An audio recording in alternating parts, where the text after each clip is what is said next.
Hello friends, welcome to secret of சமையல். இன்றைக்கி நம்மளோட சேனலில் நாம் பார்க்க போகிறது நம்ம தோட்டத்திலேயே பறித்த ஃப்ரெஷ்ஷான நொர பீக்கிங்காக வச்சு கூட தக்காளியும் போட்டு ஒரு சூப்பரான கடையல் கொங்கு நாட்டு ஸ்டைலில் செய்ய போகிறோம். இட்லி, தோசை, சாதம்னு எல்லாத்துக்குமே இது ஒரு சூப்பர் காம்பினேஷனாக இருக்கும். நொர பீக்கிங்காக வந்துட்டு ரொம்பவே நல்லது, நிறைய தண்ணி சத்து இருக்கிற காய் இது.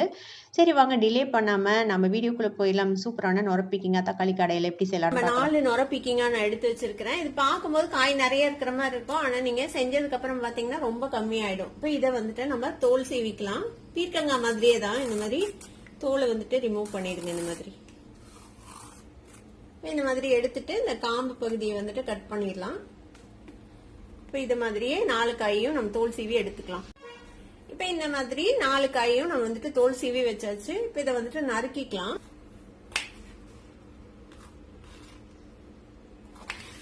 கொஞ்சம் இந்த மாதிரி பெரிய பெரிய பீசஸா இந்த மாதிரி வெட்டிக்கோங்க.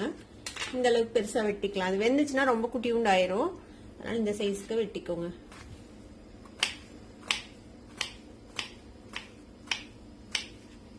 இது மாதிரியே 4 காயும் நம்ம வெட்டிக்கலாம். பீக்கிங்கா கடையில் செய்யறதுக்கு இப்ப என்னென்ன வேணும் அப்படின்னு பாத்துடலாம். இதுக்கு வந்துட்டு நான் அந்த 4 காயையும் தோல் சீவிட்டு இந்த மாதிரி பெரிய பெரிய துண்டா நறுக்கி வச்சிருக்கிறேன். ஒரு 5 மீடியம் சைஸ் தக்காளியை இந்த மாதிரி ரஃபா சாப் பண்ணி வச்சிருக்கிறேன். கொஞ்சம் பூண்டு இந்த மாதிரி பொடியா நறுக்கி வச்சிருக்கிறேன். ஒரு மீடியம் சைஸ் பெரிய வெங்காயம் இந்த மாதிரி பொடியா நறுக்கி வச்சுக்கோங்க. 3ல இருந்து 4 பச்சை மிளகாவை இந்த மாதிரி நீல வாட்டுல கீறி வச்சுக்கோங்க. கருவேப்பிலை கொஞ்சம், ஒரே ஒரு சின்ன துண்டு புளி. ஒரு பிரஷர் குக்கர் அடுப்புல வச்சிருக்கேன். இன்னைக்கு நம்ம பிரஷர் குக்கர்ல தான் செய்ய போறோம். கொஞ்சமா எண்ணெய் விட்டுக்கோங்க. ஒரு 2-3 டீஸ்பூன் அளவுக்கு எண்ணெய் சூடானதும் கொஞ்சமா கடுகு சேர்த்திக்கலாம். ஒரு 1/2 டீஸ்பூன் கடுகு. கூடவே தாளிக்கிறதுக்கு ஒரு 1/2 டீஸ்பூன் மல்லி விதை, 1/2 டீஸ்பூன் சீரகம் எடுத்து வச்சிருக்கிறேன். கடுகு வெடிக்குது. நம்ம எடுத்து வச்சிருக்கிற இந்த மல்லி சீரகம் சேர்த்திக்கோங்க. இந்த மல்லி சீரகம் லேசா பொரிஞ்சதும் இந்த பூண்டு, வெங்காயம், பச்சை மிளகாய், கருவேப்பிலை அதையும் சேர்த்திடலாம்.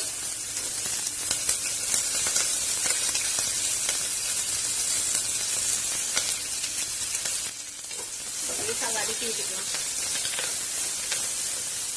ரொம்ப நேரம் வதக்கணும்னு அவசியம் இல்லை, இந்த அளவுக்கு வதங்கிடுச்சு. இப்ப நம்ம எடுத்து வச்சுட்டு இந்த தக்காளி சேர்த்திடலாம்.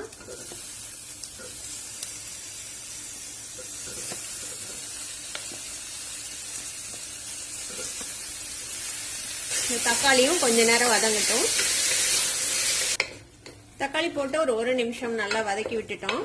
தக்காளி ரொம்ப சாஃப்டா வேகணும்ல அவசியம் இல்லை, ஓரளவுக்கு வதங்கினா போதும். இப்ப இது கூடவே நம்ம நறுக்கி வச்சிருக்கிற இந்த நொர பீக்கிங்கா இருக்குல்ல, அதை வந்துட்டு சேர்த்திக்கலாம்.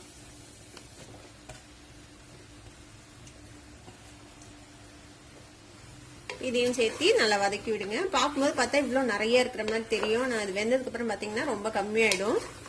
நிறைய தண்ணி தான் இருக்கும்.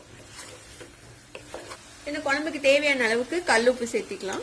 இது கூடவே நம்ம எடுத்து வச்சிருக்கிற ஒரு துண்டு புளி இருக்குல்ல, அதையும் சேர்த்துக்கோங்க. கொஞ்சமா மஞ்சள் தூள் சேர்த்திக்கலாம், ஒரு 1/4 டீஸ்பூன். ஒரு 1/2 டீஸ்பூன் சாம்பார் பொடி. இது நல்லா கலந்து விட்டுருங்க.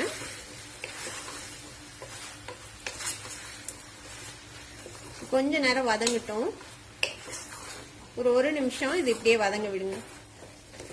ஒரு 1 நிமிஷம் வதக்குனதுக்கு அப்புறம் பாத்தீங்கன்னா கொஞ்சம் காய் வந்து சுண்டிடுச்சு பாருங்க, சுருங்கிடுச்சு. இதுல கொஞ்சம் தண்ணி, ஒரு 1/4 கப் அளவு மட்டும் தண்ணி விட்டுக்கலாம். இந்த காயில நிறைய தண்ணி விடும். இத குக்கரை மூடி நம்ம ஒரே ஒரு விசில் மட்டும் வேக விட போறோம்.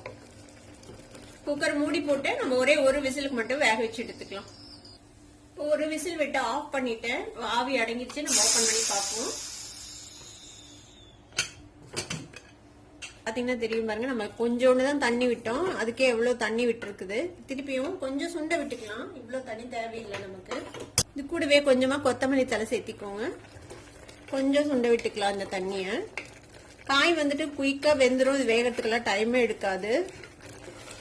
கொஞ்சம் தண்ணி சுண்டிருச்சு. இப்ப இந்த அளவுக்கு இருந்தா சரியா இருக்கும். நம்ம அடுப்பு ஆஃப் பண்ணிடலாம். இப்போ இந்த மாதிரி ஒரு மத்து வச்சு இதை வந்துட்டு கடைஞ்சு விடுங்க. இந்த மாதிரி நல்லா கடைஞ்சு விட்டுக்கோங்க. அவ்வளவுதான், இது ஈஸியா கடைப்பட்டுரும். பாருங்க, அருமையா ரெடி ஆயிடுச்சு நம்மளோட நொர பீக்கிங்கா தக்காளி போட்டு கடைஞ்சது. நொர பீக்கிங்கா கடையில் இப்ப சூப்பரா ரெடி ஆயிடுச்சு. இதை வந்துட்டு இட்லி, தோசை, சாதம்னு எது கூட வேணாலும் ரொம்ப சூப்பரா இருக்கும். கண்டிப்பா ட்ரை பண்ணி பாருங்க. ட்ரை பண்ணி பார்த்துட்டு எப்படி இருந்தது அப்படின்னு எனக்கு கமெண்ட்ஸ்ல ஃபீட்பேக் கொடுங்க. இந்த வீடியோ உங்களுக்கு பிடிச்சிருந்தா சப்ஸ்கிரைப் பண்ணுங்க, பக்கத்துல இருக்கிற பெல் ஐகானை கிளிக் பண்ணுங்க. அப்பதான் ஃபியூச்சர் நோட்டிபிகேஷன்ஸ் உங்களுக்கு உடனே வந்து சேரும். லைக் பண்ணுங்க, ஷேர் பண்ணுங்க. தேங்க்யூ ஃபார் வாட்சிங் this video viewers. Bye bye.